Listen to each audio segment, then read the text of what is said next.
Hi, this is David Shepard. I was the designer of SpaceLab 2199 AD, and I made this pitch in person, but this is a great overview.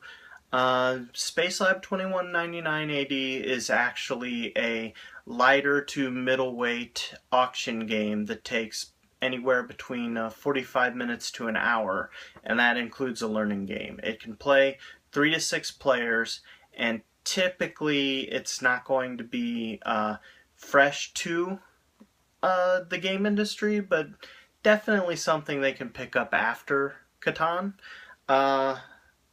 So, in SpaceLab 2199, you have the space station, which will stand as a central hub because you're going to be getting these space labs, buying them later on in the game, and then they will attach to your space station just like this. You may notice you only have really 10 couplings that can go on that space station, meaning you can only have at most 10 labs.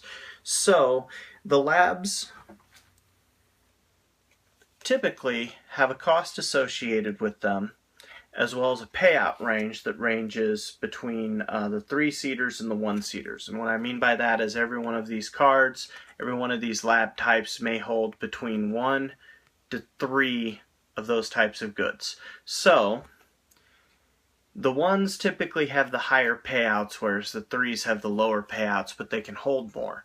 Now, at the beginning of a round, you're actually going to be doing a blind bidding sequence, bidding towards things like this. These are transport ships. These will actually not only give you the goods that you'll be getting for the round, so like this, but also has a victory point condition right here on the bottom of the card. So in this example, every purple cube that you have at the end of the game will be worth an additional point. Now, when you buy these, you can also spend extra money to load up to 3 more of these types of goods from a bank on the side of the game. After you have bought these, they go in front of you, and then you can basically blind buy the labs, so you don't know how many space you're going to have for the various goods that may attach to your ship. So part of the auction system is you need to balance what type of stuff you can get in, along with what end victory points you're working towards. Goods that you cannot store will end up going in the center of the space station, and then if you haven't moved them out of there by the end of the game, they actually get jettisoned, and those become points that work against you. So the game also uses 6 basic types of goods with, well, let's flip that. 6 different types of shuttles that can get attached to your space station.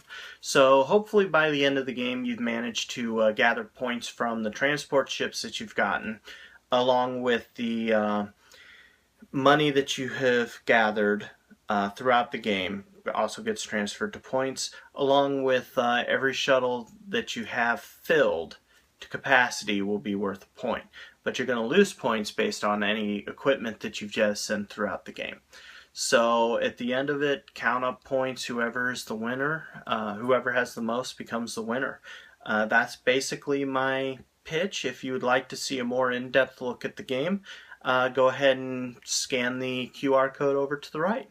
And thank you for watching.